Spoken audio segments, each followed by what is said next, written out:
5. Keir Starmer's made a pitch to disillusioned Conservatives, and he's basically saying, you're safe with us. 4. Many of my colleagues within the education profession, they saw children as human shields.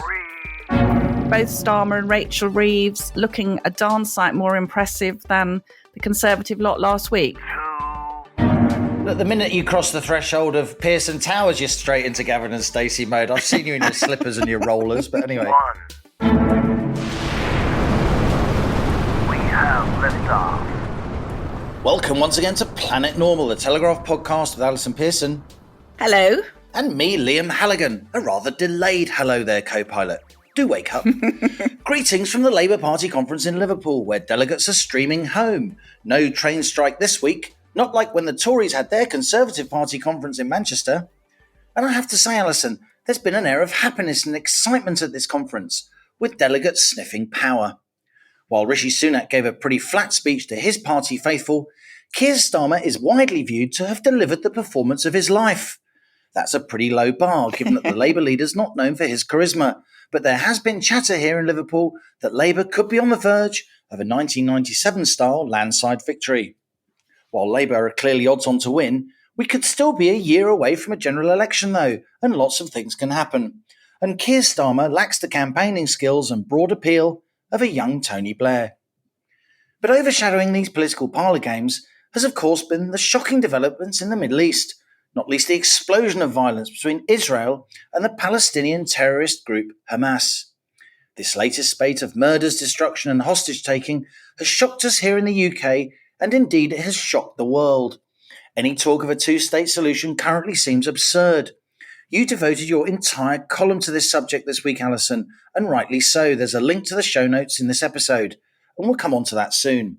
But first let's talk Labour, and even before that, I know you want to tell us of a quick tale from Carmarthenshire in Wales, the land of your fathers. Well, yes, Halligan, a bit of a kind of victory for the home team. I mean, I know we've been knocking them about on the rugby pitch, but yes, the protesters, listeners will remember the siege of Stradey Park Hotel, the marvellous, lovely, charming sort of neo-Georgian hotel in Llanelli, which was about to become the residence of various of our illegal migrant friends. And the good people of Llanelli basically have blockaded the hotel, said they're not having their small community invaded by all these people. It was going to change the demographic of the population, particularly of the small village where the hotel is, very drastically.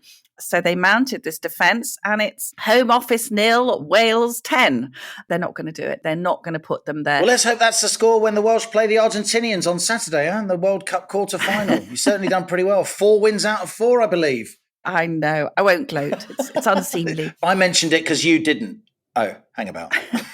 They seem to be fabulous. But yes, just to say quickly, will the Battle of Stradey Park inspire some defiance in other parts of the country, with 8 million quid a day now being spent on putting up illegal arrivals in British hotels? But anyway, Liam, you've been up in Liverpool. I haven't. I've just been watching on the telly. Quick snapshot. Certainly seemed to me from my seat on the sofa that, you know, both Starmer and Rachel Reeves looking a darn sight more impressive than the Conservative lot last week. Indeed, just on Stradey Park, I was looking at the Home Office ruling, and they said one reason they backed off from using Stradey Park, a wonderful hotel for housing asylum seekers waiting application, was because of local civil unrest.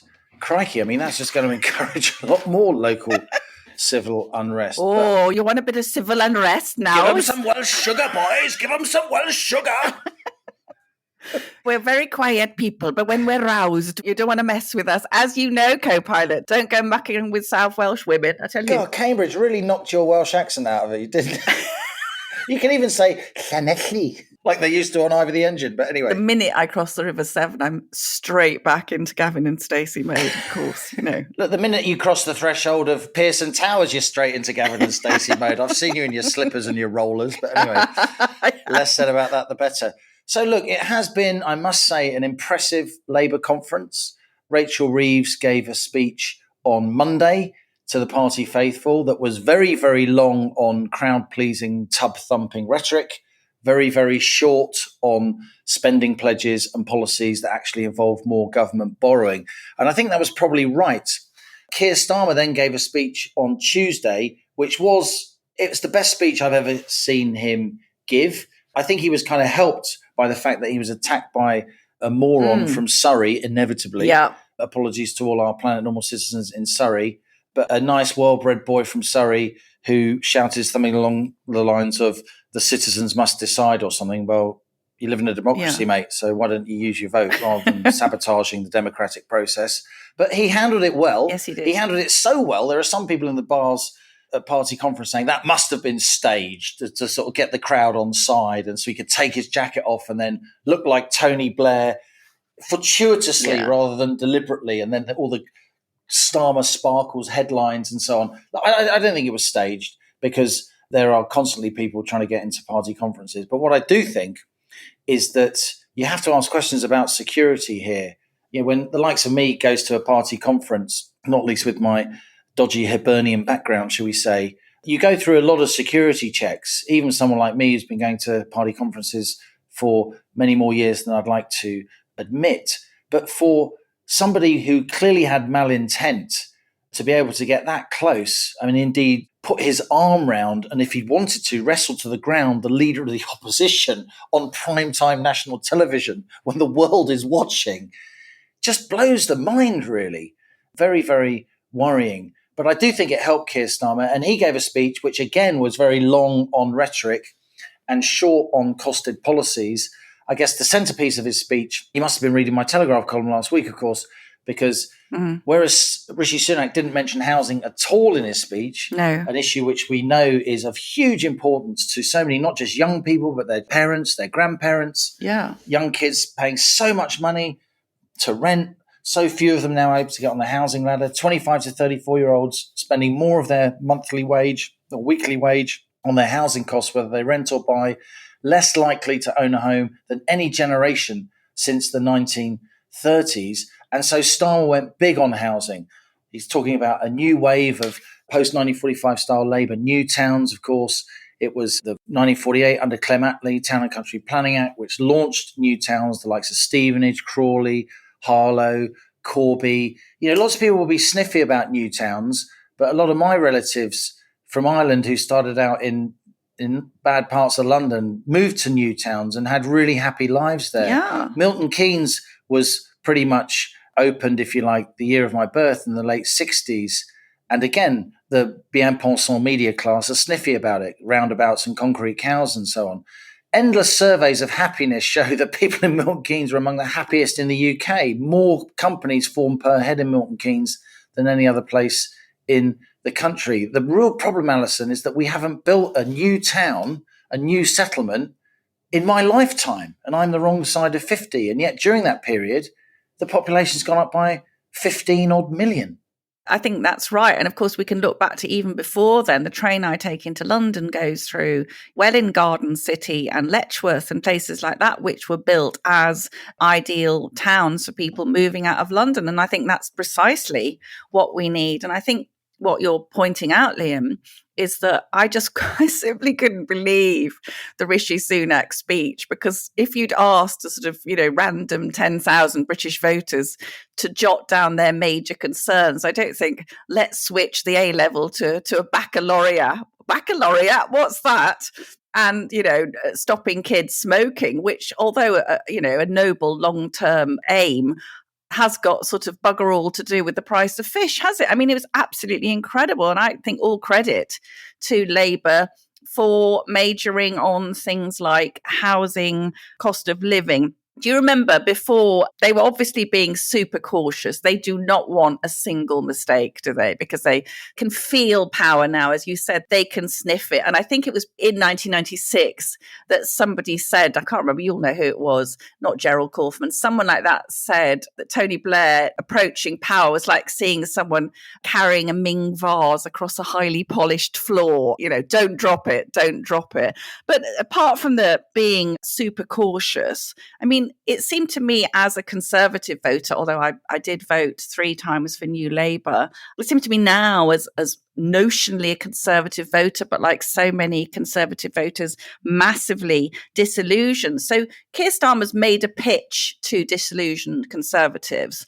And he's basically saying, you're safe with us, which was the Blair line as well. And I guess the question I have, Liam, is there anything Labour intends to do that the Conservatives haven't already done themselves, or even worse? So taxes are about as high as they can possibly get. Immigration is out of control. So in a sense now, for lots of Conservatives, you're thinking, well, I don't particularly want to vote Labour, but how could they possibly be worse? I think it was Roy Jenkins who said that, because he was, of course, one of the founders of the SDP. Yeah. Well, I was a lobby correspondent, political correspondent at that time when Jenkins was still around. I was lucky enough, I got to know him because there was that love-in between the Lib Dems and Labour in the run-up to the 97 election, of course. Talk of a progressive alliance between them. When, of course, Tony Blair got his 179th seat majority, all notion of collaboration between the Lib Dems and Labour went out the window because Labour didn't need the Lib Dems anymore. Sorry. So I think that there's been very, very careful party management here in Liverpool. I know people at the top of the party were concerned that this ghastly violence in the Middle East would impose on the conference, because there are lots of Labour members and activists who are very instinctively sympathetic towards Hamas and the Palestinian cause. And there was a bit of that on the fringes, and we'll come on to that. But I think in general, they got away with the party management. But look, there's an issue here. Rachel Reeves, Keir Starmer, they gave speeches that were very light in terms of tax and spend. In terms of the difference between Labour and the Tories, Labour instead pressed sort of class war buttons. So the only tax rises that they're admitting that they want to do is to raise taxes on so-called non-DOMs, very wealthy international foreign people that live in the UK and don't pay tax on their worldwide income. And so they have a very attractive tax regime to live and spend their money and invest in the UK. Labour reckon they're going to get £3.5 billion out of that. A secret Treasury report says no, because all these people will leave. They're sophisticated tax-wise. That's why one reason they're wealthy. They're not just going to sit there and wait for the tax man to clobber them. A secret Treasury report, which the excellent Tony Diver revealed in the Telegraph back in June this year, people can look it up, said, actually, you won't make money out of these non-DOMs. It will cost you money because so many of them will leave and they'll spend and invest less. The Treasury said it will actually cost Labour 300 million rather than raise 3.5 billion. So that's one tax rise they're doing that the Tories aren't. Another tax rise, of course, is the bone that they're throwing to the Labour left, which is to put VAT on and business rates on independent schools. And of course, lots of schools will end up having to pass that on because they're not particularly wealthy and they're relatively small. And I think a lot of people leave the independent sector, and so they will have to go to the state sector. The state sector will have to find more places. Declare an interest. I am a governor of 2 independent schools, so I've discussed this and thought about it very much. No one really knows what will happen, but I can't see again that they're going to make hundreds of millions of pounds out of that. It strikes me, it's quite amusing, isn't it, how the saved money from the non-DOMs and the VAT on schools, it's like the magic money tree, isn't it? Every time they say, how are you going to pay for that? They say, oh, the non-DOMs. And you just think, yeah, right, there's not going to be as much money. And of course, we know that if some of these smaller private schools close down, that's going to be those kids going back into the state sector. They're not just going to make money from that VAT because they're going to have to pay for an awful lot of kids. A lot of kids are going to be taking up places at local schools. It strikes me, Liam, that they may be on course for a clash with the left, because you said in a very good analysis you did that Rachel Reeves was seeking to reassure the financial markets that a Labour government would not spend or borrow irresponsibly, whereas a lot of the Labour stalwarts are looking for a sort of high taxes, more splashing on public sector wages and, you know, public sector expansion. And it seems to me that if they do get in, we're heading for quite a serious clash, because the only way, if we can't grow, the only way we can get any money is by slashing those public services, which a lot of us feel have got a lot of excess fat in them now. Yeah, it's interesting. Just on the independent school fees, there's a real kind of nastiness about that policy. The cheer in the room when that went up was visceral. It was like a kind of pitchfork cheer rather than a sort of, oh, we're very happy cheer. And indeed, a bunch of independent school heads, many of them from very humble schools, schools for kids with special needs, local schools that are very much not Tom Brown's school days, where fees are modest and lots of families are sending their kids there. And some of the big public schools too, that offer a multitude of bursaries and opportunities to the local communities. So a bunch of independent school heads held a reception at Labour conference. And they invited 40 Labour MPs who they know have independent schools or many independent schools in their constituencies. And it was very much presented as an opportunity to share ideas and discuss how we can take this policy forward to do the minimum of damage for the maximum of gain, to talk about how independent schools can do more on the charitable front and so on. So out of the 40 Labour MPs and peers who were invited, not one turned up to that reception. Yeah. So that tells you where the Labour Party is coming from on this, I would say.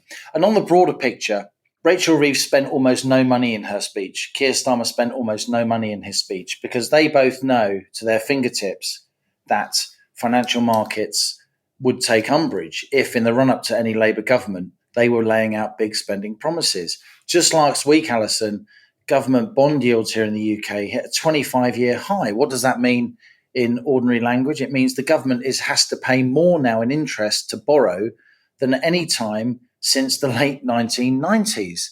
And we're already spending 110 billion quid on debt interest, a number which should be on the front page of every newspaper every day, if you ask me, because it's second only to the NHS in terms of government spending. And I think if the public got their head around that dead money we're spending on debt service, that 110 billion pounds, it's just an unbelievable number. It's far more than we, quote, saved during the austerity years. And we're using it on debt interest this year, and it will be even more next year because, of course, we're adding to borrowing all the time. And so that's why Reeves and Starmer were so careful not to spend more money metaphorically, and why they went so big on the kind of class war rhetoric to keep the left happy. But I heard an interview with John McDonnell that hasn't been widely publicised, and it's really interesting. This, of course, is the Labour former deputy leader during the Corbyn years. And he said, when asked about Keir Starmer, does Keir Starmer have an ideology? I don't know what it is. And that doesn't really bother me. Because when we are in power, said John McDonnell, it's the Labour movement that counts. And the rank and file members will tell the leadership the policies that we need. The Labour Party is far more kind of beholden to its members when it comes to policy making and certainly manifesto writing than the Tory party is. And it may be, as we get nearer an election, and if Starmer maintains this lead in the polls, and the left, the hard left, which is still there, and Starmer's front bench is much more left-wing than Blair's front bench was in the mid-90s before they won in 1997. If the hard left thinks that they're going to win anyway, they're going to start making demands. And here's an observation that I think rings true. If you are concerned about the extremes of a Labour government, you want them to win big, like Blair won big. Because when Blair got 179 seats, he could basically tell the left of his party to, technical term, naff off, right? If Starmer wins with a 30-seat majority, then he is beholden to the left because he's going to need that campaigning group of left-wing MPs to do anything, and they will have him by the proverbial short and curlies. That's a very good observation, co-pilot. I've been working on it for some time. Yeah. You're improving week by week. I'm not going to read it in your column next week.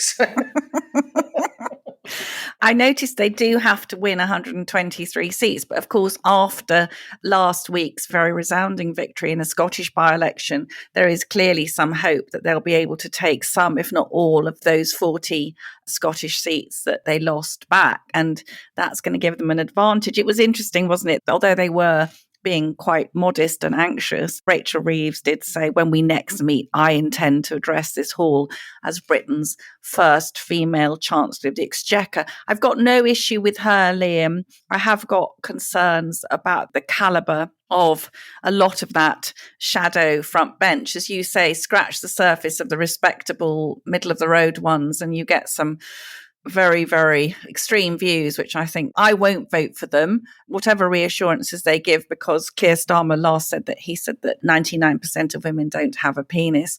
I think a lot of women will still be hesitant about voting for them. And by the way, we did have a Planet Normal listener who wrote in great dudgeon saying that I was advising people to vote Labour. I absolutely am not advising people how to vote. I wasn't saying vote Labour. I was saying that they don't look that much different from the very, very woeful Tory government we have at the moment. But talking, Liam, about the worrying standard of some of the people who could be assuming high office in the next 12 months, we saw David Lammy, the shadow foreign secretary. This week of all weeks, the brutal massacres by Hamas in Israel. I'm going to talk about that. And Lammy attended on Tuesday evening the Labour Friends of Palestine fringe meeting. I thought that was grossly insensitive and also raised serious questions about the man's diplomatic ability. Indeed, and there were other fringe meetings which the likes of John McDonnell attended, Corbyn era frontbenchers. But, David Lammy is Keir Starmer's frontbencher. And I wonder, this is the Tottenham MP, I wonder if he got clearance from the leader of the opposition's office before he went to that fringe. I can't imagine that he wouldn't have, actually, given the amount of control that the leader of the opposition's office is now exerting. But praise where praise is due.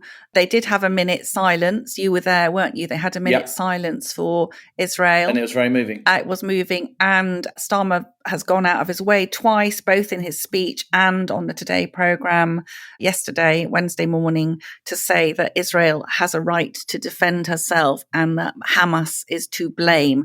I thought that was a bold and encouraging statement, given that we know that lots of the numpties who've been out on the street with their Palestinian flags draped around them would be natural Labour supporters. But as you said, Liam, I dedicated my entire column this week to the profoundly shocking and barbaric events in Israel. Got various Jewish friends in Israel and in America. And over the weekend, I was copied in on many of these Facebook threads. And you know how normally it's, please help me find my missing cat. This was, please help us find our missing grandmother. Please help us find our missing son. They kept on coming.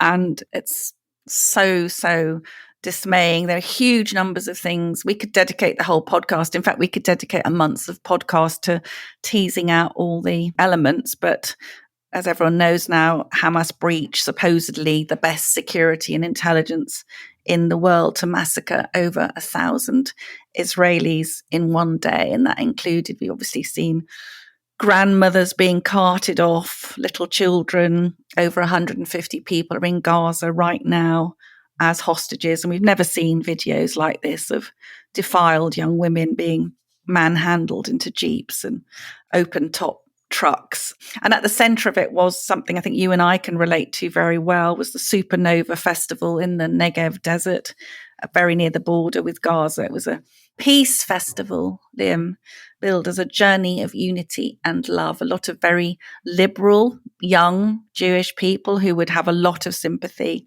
with the Palestinians. And our listeners may have seen it. There's an incredible video that was shot. They're all dancing. It's the early morning, everyone's having a lovely time, loved up time. And you can just see in the early morning sky these black dots. And they were the paragliders, the motorized paragliders that were bringing the devils of Hamas to massacre the innocents. At least 260 young people, most of them the ages of our own kids, Liam, in their 20s. They were hunted down like game, really, and murdered. And I think, I did try to write about it as best I could, but you do struggle to find the words for degradation on that scale. There are various things I'd like to put to you, really. We've got the BBC attracting huge criticism for hesitating to use the word terrorist, lest it prejudice their coverage, according to veteran correspondent John Simpson. I mean, why would we call people terrorists who come and behead babies, and all the assorted other things?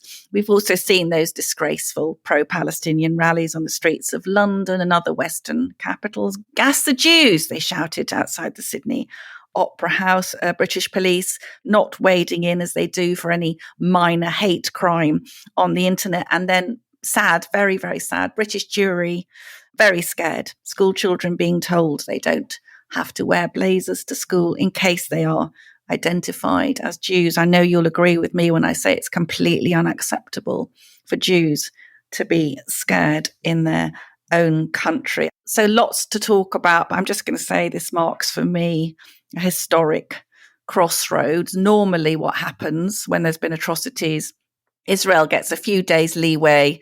As a Jewish friend said to me earlier this morning, people love dead Jews. They love us when people are dead. The minute that Israel starts fighting back, and there's going to be a huge carnage in Gaza, there just is, because they now, they're going to go in and they're going to get them this time, because the moral outrage. Hamas has signed its own death warrant, in my view. They have gone too far. That 22 countries, Liam, lost someone in the massacres. So it's not Israel alone now. 22 countries are on board. And I would just say to all the people, all the apologists for Hamas, the Bible says some sins are so evil that they cry to heaven for vengeance. That's where we are.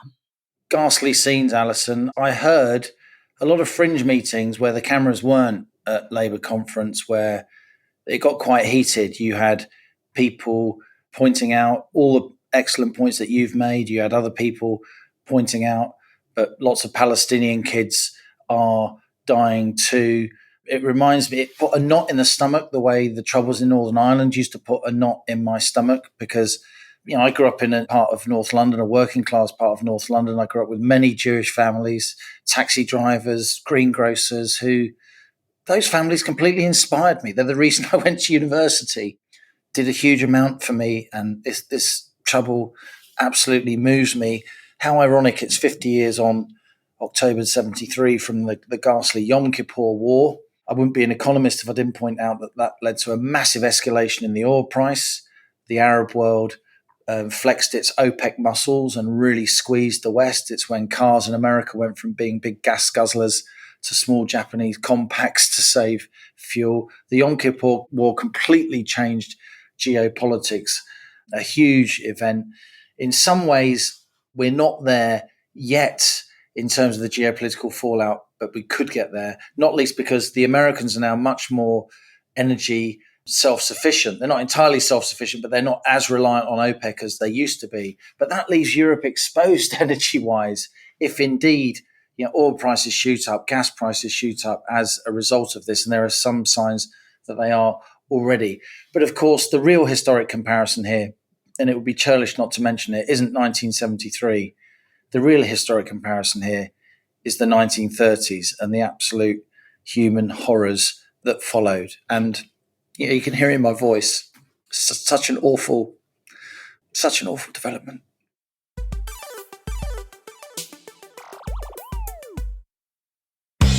Hi, I'm Phil Spencer, and I'm here with Telegraph Money, your new complete guide to being better off.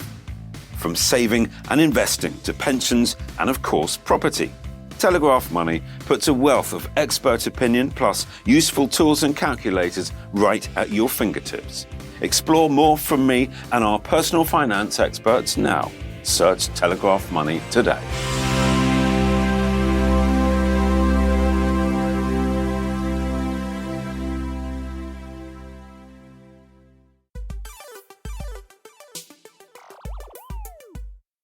We haven't done any COVID stories for a while, Liam, and I thought it was time we got a true hero of the resistance on the rocket.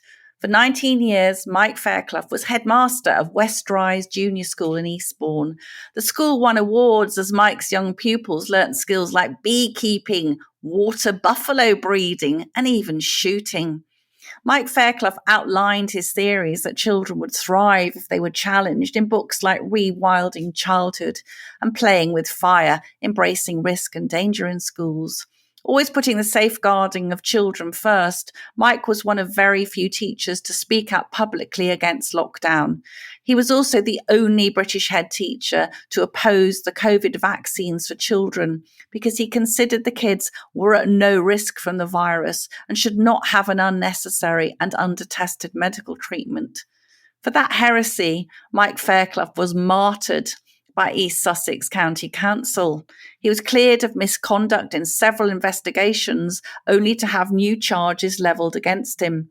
Mike has now resigned and will be taking his case to an employment tribunal next autumn, a very important case for freedom of speech.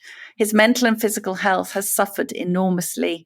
On the day that we spoke, Mike, who is known as the Hunky Head, had just got back from a sanity-restoring swim in the nearby sea, where he was delighted to meet a wild seal. I began by asking Mike Fairclough when he began to feel concerned about the impact that the government response to the pandemic was having on the children in his care. So I remember being in my car and listening to Boris Johnson on the radio saying many of us will lose loved ones. I was really worried because at that point there was no information with regards to how the vast majority of the population were at low risk of serious illness from COVID, particularly children. And it was interesting because I sent an email to my parents and said, it's up to you, but if you'd like to keep your child off until we know what's going on, then please do. And quite a number did. Interestingly, the people who since have complained and attacked me for having the complete opposite view with regards to school closures and the vaccine rollout to children and masking, etc., were all against me closing the school because it wasn't coming from on high. Nobody in authority had said, this is what you must do. And this was when I first started hearing people just parrot whatever they were told. I'm not going to hang around for somebody to say what to do. I'm just going to do what I want to do. About 4 weeks, I think, after my initial response and reaction, that I started to read and hear information given with regards to the severity of COVID and the fact that it wouldn't be a big problem for most people. And Chris Whitty actually specifically said that. That was the initial response, but it was in late 2020, early 2021 that I started to comment on the COVID vaccine rollout to children, which was all being kind of mooted at the time. So the UK kept its schools closed longer than any other European country except Italy. Sweden never closed schools for under 16s at all. In your view, Mike, was it pressure from the teaching unions that kept schools here shut for so long? Was it caution and weakness at the Department of Education? Or what do you think it was? Why were our schools closed for so long? So I don't know the answer to that. All I can say is that there's an excuse that the first lockdown was everything was new and no one knew what they were doing, so they just had to do it. I don't like to entertain any sort of quote conspiracy theory and just go on with the facts that are available. And it was interesting because the Telegraph's lockdown files was really insightful with regards to all of this, and it felt like there's these sort of really, like Matt Hancock in particular was making decisions which were politically motivated. I think it's completely reasonable and fair to say that the key decision makers, everyone from Boris Johnson to Rishi Sunak to Matt Hancock, all of those sorts of people, none of them, it appears in retrospect, were actually worried about the virus because they were all meeting in groups or having parties, or in Matt Hancock's having his fling with his aide and all the rest of it. They were saying, so you must all, to the general public, you must stay in your houses, don't leave unless you have to get medicine or food. You can have an hour's exercise, and just when you're out there, just don't stop. Well, it was the double standard. I mean, if you think about it, I look back now, can you imagine? I remember being in London and seeing this playground in quite a poor area of London, and there were bolts and chains on the playground gate. Now, can you imagine the impact on children? Children were, anyway, they weren't, as we have established, they were incredibly low risk. I should just remind listeners, actually, that the death rate from COVID for those aged 0 to 19 is 0.0003%. That's a 1 in 333,000 chance of dying. Teenagers are more likely to die of flu than COVID. But nevertheless, Mike, we did stop children's sport on Saturday mornings. We locked up playgrounds. Could you believe that was happening? I mean, as a head teacher, obviously incredibly distinguished and loving and compassionate head teacher, you must have known what that was all going to do. Yeah, so what I couldn't believe was the unions were pushing for school closures, for masking, the vaccination of children. And it's the fact that there were a large number of teachers and some head teachers as well who spoke to me personally and sent me messages and said, I'm really not happy about what's going on. Thank you for speaking out, but I'm not going to speak out because of fear of reprisals. So there was that group who I think that's probably one of our biggest problems in our country at the moment, is people self-censoring out of fear on all manner of different things. There's the larger group who absolutely believed that it was the right thing to do. There are a lot of people within the education profession who believe that lockdowns saved millions of lives and they were necessary, and it was necessary for children to make that sacrifice to protect adults. And that's what I feel most disappointed about with regards to the unions and many of my colleagues within the education profession. They saw children as human shields, and so they felt it was necessary for children to take on that role. Can you just explain? So there were 3 whistleblowing complaints against you. Now, were they made to East Sussex County Council, and what form did the investigations against you take? What were you told? They were made to East Sussex County Council and to the school. So after this one in May 21, I had a second one in November 2021, and the common theme with the first and the second one was my opposition to the COVID vaccine rollout to children. East Sussex County Council, my employer, commissioned an independent investigator to look into me, and I had a whole day of answering questions. I was cleared of any wrongdoing because it was concluded that I have a right to lawful free speech. The third one, which came in November 2022, the complainants again were saying that I was spreading medical misinformation. They also said that I was voicing anti-government messages on social media. My mission was to try and communicate in a way where people who were parents of children who were undecided could make an informed decision. That was my mission. I think I achieved that because I haven't had any parents come up to me and say that they disagreed.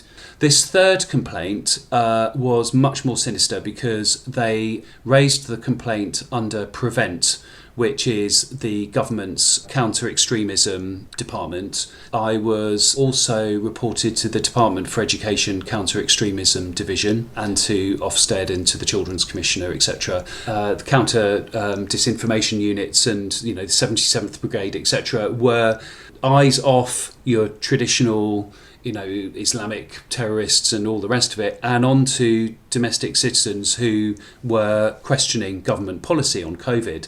So there was a feel at that time that if you dared question what was going on, that you would be regarded as a dangerous extremist. For the third time, I was cleared of any wrongdoing in relation to the allegation, and each time East Sussex County Council at the end of each investigation would say, you have a right to free speech on this matter, but then they would then entertain another whistleblowing complaint about exactly the same thing. And this was the bit which kind of pushed me sort of over the edge, as it were, really, because I've never been in that position before, and I just thought, wow, what's going to happen is, am I going to get my door kicked down by the anti-terror police or something. My kid's taken away. I've got a young family. I've got 4 kids, 26-year-old and 19-year-old and 2 6-year-old twin daughters and my wife in the house. And it was just like, this is really, really extreme.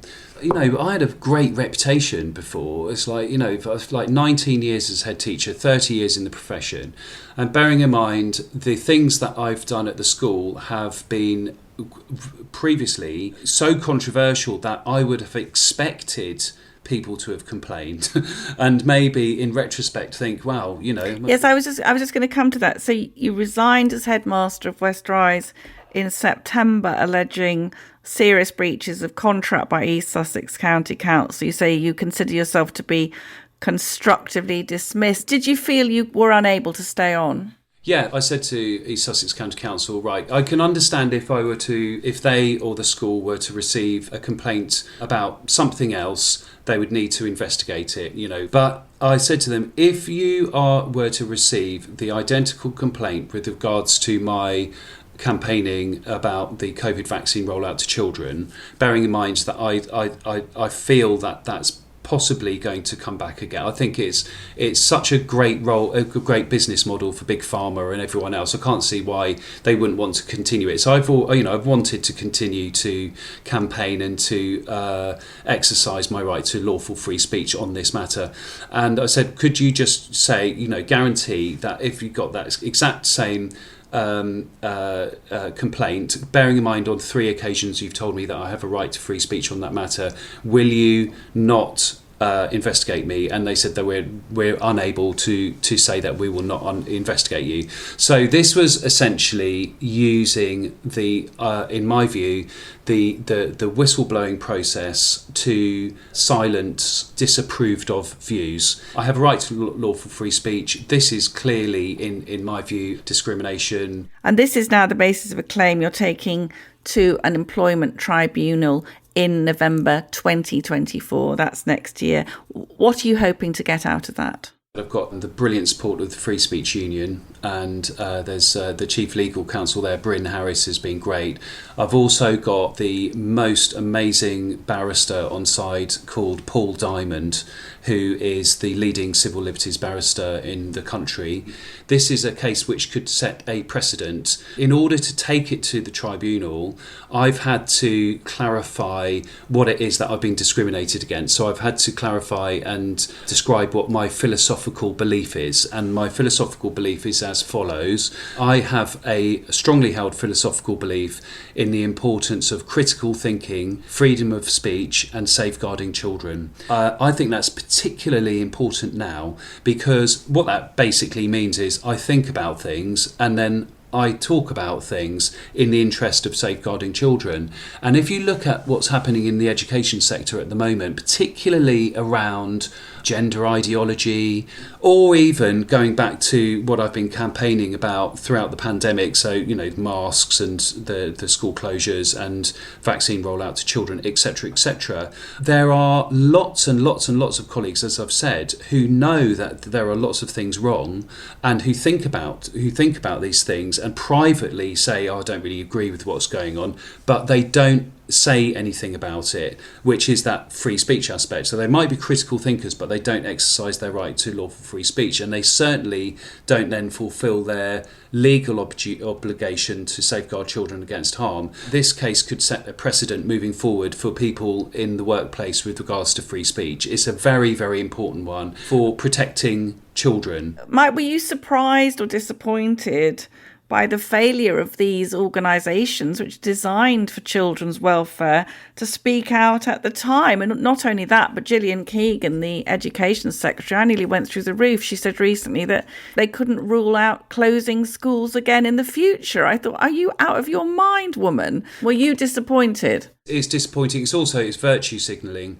So it didn't take a rocket scientist to work out that if you close down the economy repeatedly, that it's going to cause economic ruin and harm the most vulnerable in society, including children. What they've done is they've failed in their duty. I apply that to Ofsted, to the children's charities. People's need for self-preservation has trumped their civic duties. The majority of people, if they are told by an authority figure to stay silent and not say anything, that's what they'll do. And they'll just think, well, someone else can sort it out. And I think that's one of the biggest things that we need to work on, and something that I'm kind of thinking about and writing about at the moment, actually. Mike, here on Planet Normal, we think you're a warrior. We wish you well in your employment tribunal, and we'll talk to you about that later. I think it's hugely important for teachers to have the right to speak up on behalf of children. We know you're the most fantastic head, and I sincerely hope you won't be lost to education in the future, because we really need inspirational teachers like you. Mike Fairclough, thank you so much for coming on Planet Normal. Thank you very much indeed. Thank you. I have to say, Allison, in the great pantheon of Planet Normal guest interviews, that's right up there. We so often discuss who we're going to ask on Planet Normal, don't we? We feel the sort of duty and obligation as people who work for a newspaper to get big names, headline pullers, cabinet ministers, shadow cabinet ministers. But some of our best interviews are with people who aren't so much in the public eye, or just on the fringes of the public eye. What an incredible story. What an incredible man. And I learnt a lot during that interview, because I learnt, and I'll now pay very close attention, so well done you, just how important this test case could be, this legal proceedings that Mike is bringing with his star barrister, that will generate publicity, that could set an important precedent, and the name Mike Fairclough could become very well known indeed. I'm such a fan of his, and I've been wanting to get him on the podcast for some time. I think, as things move on, we've got the COVID inquiry grinding ever so slowly along. But we can forget, Liam, that there are victims still, not just victims of COVID, victims of lockdown, which we've always tried to highlight. And there was Mike Fairclough, the most successful, brilliant headmaster, this wonderful junior school that was always picking up awards. And as you could hear, he's such an advocate of getting children out and teaching them to be resilient and to do brave things. And he did this brave thing. He was one of the only teachers in the country to speak about the damage that lockdown was inevitably going to do to developing children. And of course, now vindicated by the week, but with, as we've seen, children's charities who were almost entirely silent when children were being harmed in their homes, not able to go to school, for a reassuring teacher to look them over and pick up bruises and so on. So Mike saw all that, and he also took a very bold stand about children not getting the vaccine, which he had researched very carefully and had decided it was under-tested. That isn't even open to debate. Normally, a vaccine from invention to, rollout would be a decade. And he felt that on balance, and this again is borne out by the statistics, that the risk to any child from 0 to 19 from COVID was absolutely tiny, almost non-existent. So he did take that speak out against the vaccine, for which he has been harassed and has had his professional status challenged. Constant investigations by the school, by East Sussex County Council. Horrendous. Absolutely horrendous. And keep clearing him, saying, oh, you're free to talk in your personal capacity as you like. And then bam, it's back with another investigation. And I'm sure listeners can hear Mike is a very determined, buoyant person trying to see the positive, saying, oh, I'm not as badly off as some people. But you can hear that this very remarkable spirit has been absolutely crushed by this really shocking attempt to punish him for daring to do his duty, which is to protect children. He does come across, Allison, as a very professional person, a very buoyant personality. He clearly loves working with children. He's sort of a cross between, Mr. Chips and Bear Grylls, isn't he, with his combination of scholarship and forestry and outdoor activity.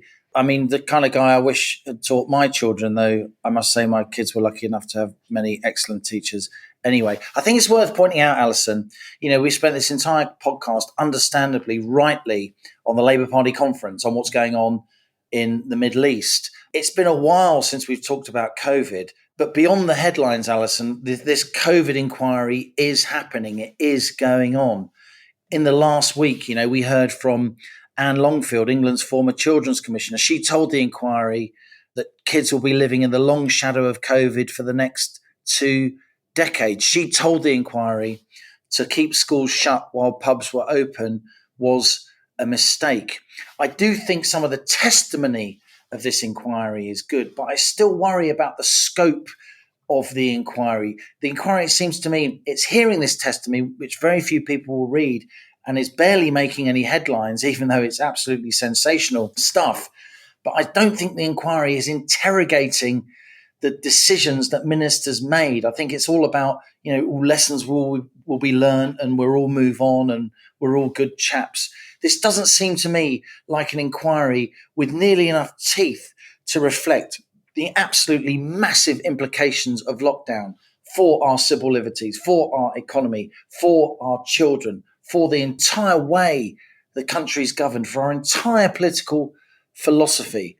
I do despair. This inquiry is going to cost millions and millions. It's going to take far longer than almost any other country's inquiries. But I do not think there's going to be any conclusions that really hit home. No, that is the worry. Just to let listeners know that there is Mike Fairclough has a crowdfunder for his legal action, which is in conjunction with Democracy 3.0. And I'll certainly be giving something to it. If you've got any spare pennies, it's a really worthwhile cause, because no one could have put themselves on the line more for British children than Mike Fairclough. Now it's time for our listener emails, the messages you send to planetnormal@telegraph.co.uk. Please keep them coming. We've had some fantastic ones. Inevitably, Liam, we've got various emails coming in from readers about the tragic events in Israel. Julie says, I've just read Allison's column about the awful events and I have tears streaming down my face. Even after 5 days of reading about what happened, the shock and disbelief that this could happen hasn't lessened. In fact, the more one hears, the more shocking it is. What should shock me but doesn't anymore are some people's opinions and support of Hamas in spite of what it has done. I agree with you wholeheartedly, and I despair for this country and its lack of values. And here's one from Mrs. Scott. 52 members of my family were murdered in the Holocaust. I remember going to Yad Vashem, the World Holocaust Remembrance Center in Jerusalem. I was completely overwhelmed with the sadness and horror of it all. To know that today there are still thousands of people who will stop at nothing to see every Jewish person wiped off the face of the earth is a truly terrible reality. Here's one from Bruce. As I sit at the back of economy class on the rocket of right thinking, there are no other seats, Bruce. Confident in the pilot's guidance system and direction of travel, I'm nonetheless having pause for thought when it comes to the idea of handing the reins to Labour. Looking back at the wasted 13 years of Tory rule, I feel as I might spontaneously combust at any moment. But considering the reasons for failure, I look elsewhere in my concerns. The gravest mistake the Tories under Cameron made was not to unwind the damage of the Blair-Brown reforms. Indeed, they were misguidedly huge fans of Blair and doubled down, setting up bodies such as the Office for Budget Responsibility. The constitutional changes affecting, importantly, the House of Lords and judicial system, the introduction of NGOs, devolution, were all designed to remove parliamentary scrutiny from central government and were reinforced, says Bruce, by sleeper cell legislation such as the Equality Act and Climate Change Act. Gordon Brown's banking and Bank of England reforms were likewise damaging. In awe of Blair, the Tories thought all this was very clever. They left it in place, hoping to use the new system to their benefit. But Blair had packed the NGOs and institutions with his people, and in subsequent years they've slowly taken over and turned on their host. Not only is this apparent in the way an elected government struggles to enact manifesto policy and push through legislation, I believe it's also affected the Tory party itself. Having made changes to its constitution and centralised candidate selection, the parliamentary parties become an unmanageable morass of factions, a church so broad its foundations no longer support it. But these factions are no longer muttering from the backbenches.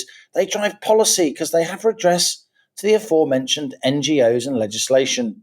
The Climate Change Committee and Net Zero Group will kick and scream and use the law and House of Lords, if necessary, to block government proposals.